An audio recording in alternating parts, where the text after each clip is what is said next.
I've waited for all the reactors to calm down and move on and go away from the whole Tina Turner thing. But I've decided to come back now with my, once things have calmed down, I said, now it's my turn. Yes, we're going to play Simply the Best, her signature theme tune that overtook Tina Turner's career in many, many ways. Many people have favourite songs, but the one song they all recall was Tina Turner's. Even on Oprah Winfrey's 50th birthday, when Tina Turner came out of retirement, was it her 50th? Or was it the coming together of all these great black singers within the music industry? And Tina appeared for Oprah and she sang Simply the Best to Oprah. And it was a birthday thing, some form of celebration. Not since then have I seen Tina Turner perform it, but I have seen Celine Dion, and we're in for a wonderful, wonderful live version treat at 2007. And there's reasons why I'm going to say it's a treat. But first, let's begin the bio of Tina Turner.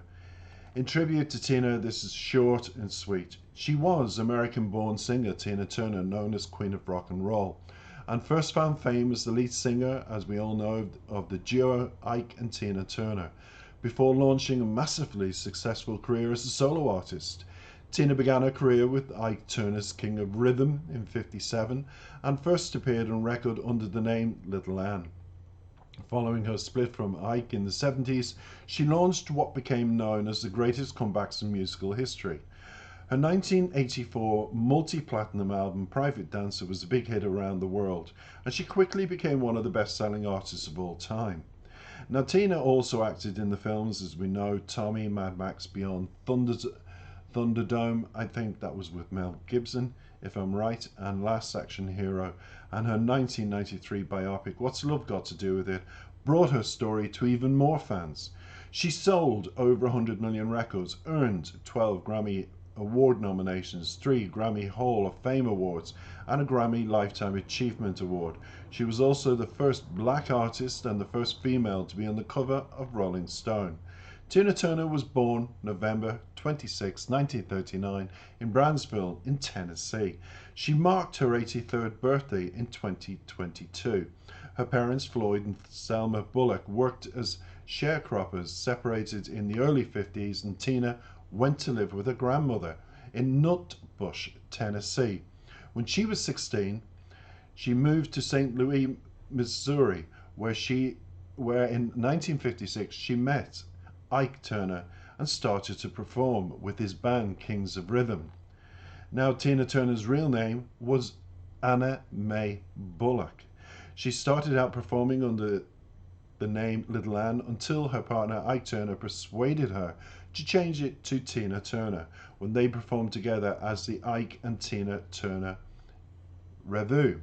Rumor has it that Ike trademarked the name so that he could replace her with another singer if she ever decided to stop performing with the band. Now, people have argued what's her most famous songs, but after breaking away from her relationship with Ike and launching herself in the solo career, her 1984 album Private Dancer, that became the worldwide hit, spawned a whole range of new iconic songs for her and hits and famous songs and made her famous. It sold over 20 million copies, earned her 3 of those Grammy Awards. The song What's Love Got to Do with It? Think about that. Put her on the map again. Tina Turner sold 200 million records throughout her career and reportedly has earned a net worth of 300 million. Tina retired in 2007 after her last tour, telling Gayle King, friend of Oprah's, in June 2019, I got on that plane, I took a deep breath, and I said, it's over. I really felt like it's over, and I'm glad it's over. And I went home. Who was Tina Turner's husband, and did she have any children? People have often asked. Tina was married to Ike Turner, as we know, but for 16 years until they divorced in '78. The couple had 2 biological sons, Ronald Reynold Turner, Craig Raymond Turner, and Tina adopted Ike's other children, Ike Turner Jr. and Michael Turner respectively, and raised them as her own. Tragically, Craig Turner was found dead in 2018 when he was 59 years. In 2022, her son Ronnie died aged 62 of natural causes. What she says about Irwin, her husband: "I've been together and Irwin for 30 years and he still writes me love letters," she quoted once. "Isn't that romantic? This letter is part of my big birthday book because Irwin and I wanted to share our love with you. I'm so lucky to have him by my side. I'm curious, what makes you happy?" And that is her quote, and that was on Instagram, where she had at the time 1.3 million people following her. She was so popular, so loved. Tina was in that relationship with German-born Irwin back since '86 when he was sent by record label EMI to collect the star at Heathrow Airport. After 27 years together, Tina and Irwin married in a civil ceremony on the banks of Lake Zurich in Switzerland in July 2013. The last question before her death people often ask is, what illness did Tina Turner have? In 2018, Tina revealed in her 2018 book, My Love Story, that she had suffered life-threatening health issues in those recent years. In 2013, 3 weeks after her wedding to Irwin Bach, she had a stroke and needed to learn to walk again. In 2016, she was diagnosed with intestinal cancer. She had homeopathic remedies to treat her high blood pressure, which led damage to her kidneys and kidney failure. Her chances of receiving a kidney were low, and she was told to start dialysis treatment. Later, Bach offered to donate a kidney for her transplant, and Tina had a kidney transplant surgery on April the 7th, 2017. Since then, she started to fail, she became ill, and unfortunately, she passed away this year in 2023. Tina, you're missed, you're loved, and you left a song that really no other artist could have covered this the way Celine Dion did. And I will tell you what is so special about this video, and a fun fact, straight after we listen to the song of the artist that was simply the best, sung by another icon, an artist who's also suffering health-wise, but still is simply the best. Of course, it's Celine Dion, as I said.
Well, I think after that longish version, you're probably exhausted. I just had to join in. Look, she's the best. Celine Dion could only do that cover the way she could, and she made it her own. But that's Celine Dion because that voice is so iconic, just like Tina's.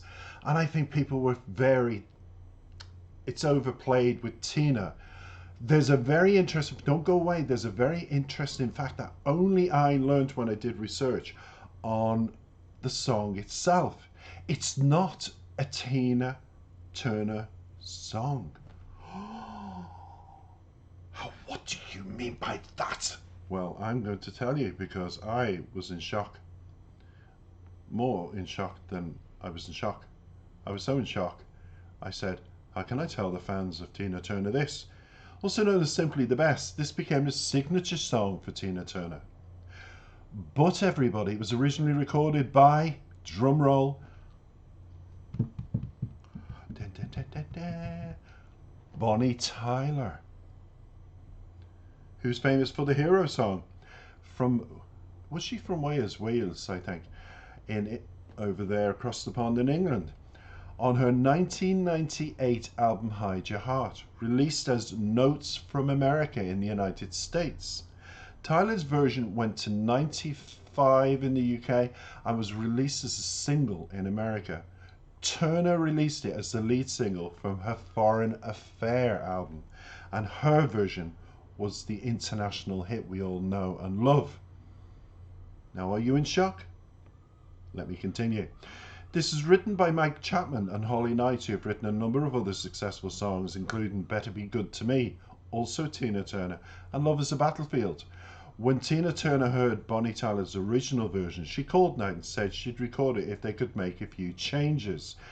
Instead of the guitar solo, Turner and Knight add a bridge. Each time you leave me, I start losing control. Followed by a saxophone solo. She also changed the key to go up in the last part of the song.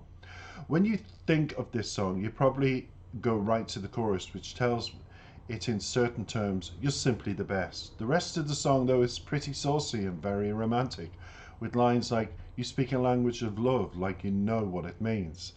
It can also be many things, and that's why it's taken on a life of its own.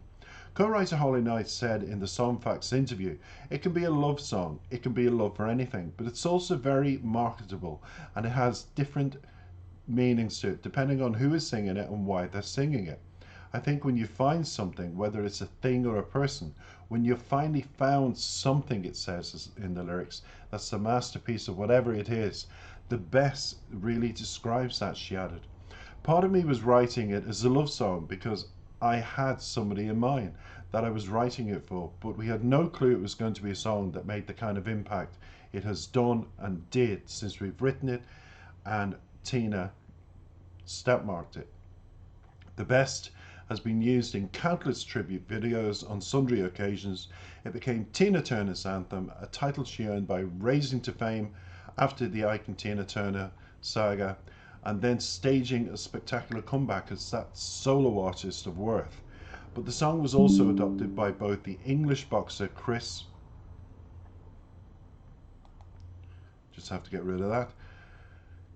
Eubank and the late Brazilian motor racing driver Ayrton Senna as their theme songs. Holly Knight told Songfacts, Simply the Best is one of those rare gems that's a positive song, and it's not cheesy. But the hard part is to write something in a positive mode that really is sincere. That's the tall order. Holly Knight, Mike Chapman wrote this for Paul Young of Every Time You Go Away fame, but he passed on it. In America, the Best peaked at number 15, but endured thanks to a constant run of placements and because Tina Turner kept it in her setlist for the rest of her career. The sax solo is by Edgar Winter, whose band, the Edgar Winter Group, had an American number 1 in 1973 with the instrumental Frankenstein. Artists to cover this song included James Bay, Wyoming, who did a country version for her 2005 album, Her Story, Scenes from a Lifetime. Certainly the most unexpected cover is by figure skater Nancy Kerrigan, who recorded it for the 2004 album What's Love, a tribute to Tina Turner. As far as we can tell, this was the end of Kerrigan's singing career. Turner rang this in the Pepsi commercials soon after the song was released in a cross-promotion by her Foreign Affair tour. Other brands to use the song in commercials include T-Mobile, Applebee's and Pringles, which used it in a 2023 Super Bowl spot. Now, starting in 1990, Tina Turner sang this in promos for the New South Wales Rugby League in Australia, and this proved to be popular that in 1992 she teamed up with Australian singer Jimmy Barnes to record a new version of the song, which was released as a single and used to promote that year's season. This version charted 14 in Australia. The song at Ibrox Stadium in Glasgow, Scotland, when the players of the Rangers Football Club and the visiting team run onto the park, as a result of a campaign by Rangers fans to get the best to #1 in the UK singles charts, coinciding with the team taking the Scottish Premier League title. The song returned to the top 10 in April 2010. This was twice on season 4 of Schitt's Creek in 2018.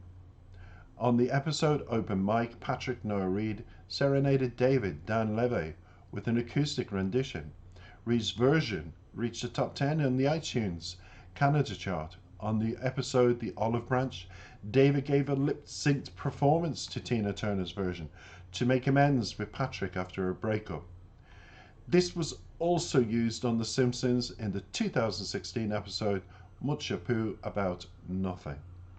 It's an iconic song that was stamp marked by simply one of the best people of all time in the music industry that we've all had a pleasure growing up with and in music. And I just want to finish by saying thank you for the music, Tina, and thank you for your version, Celine Dion. Both of you are simply the best.